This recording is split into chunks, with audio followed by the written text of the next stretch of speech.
उपासना शब्द का अर्थ है उप आसना। आसन यानी बैठने की जगह, उप यानी नजदीक।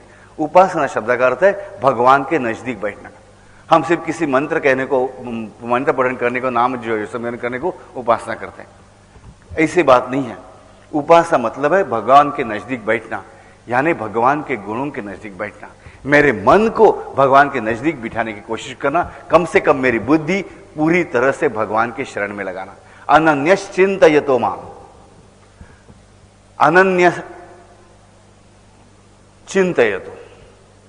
भगवान ऐसे नहीं कहते जो अनन्य भाव से मेरा मनन करता है, नहीं, क्योंकि भगवान श्री कृष्ण खुद जानते हैं, वो भगवान है, कि आदमी जो है इसका मन इतना चंचल है कि ये अनन्य भाव से भगवान की उपासना कर ही नहीं सकता। तो इसलिए कहा अनन्य चिंतयतो माम। चिंतन कर रहा किसका गुणधर्म है? चित्त का गुणधर्म है, जो बुद्धि के प्रभाव से बनता है, यानी बुद्धि का ही कार्य है चिंतन। मनन मन का कार्य है, तो चिंतन बुद्धि का कार्य है। तो भगवान ने क्या कहा है? मन की बात भी नहीं कही है, भगवान ने कहा है अनन्यश्चिन्तयतो माम।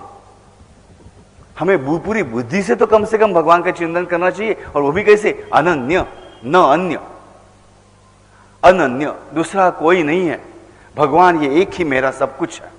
इसी भाव से जो चिंतन करता है, और पर्युपासते, पर्युपासना, सिर्फ उपासना नहीं, बुद्धि को भगवान के पास से बिठाना नहीं, तो पर्युपासना।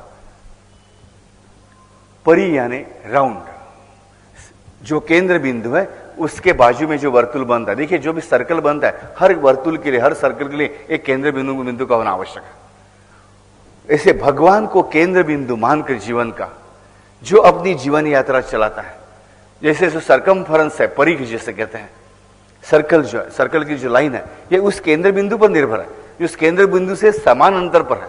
देखिए, सर्कल की महत्ता क्या है? उसका कौन सा भी बिंदु लीजिए, जो कौन सा भी बिंदु लीजिए, वो केंद्र बिंदु से समान डिस्टेंस पर है, जिसे हम त्रिज्या रेडियस कहते हैं।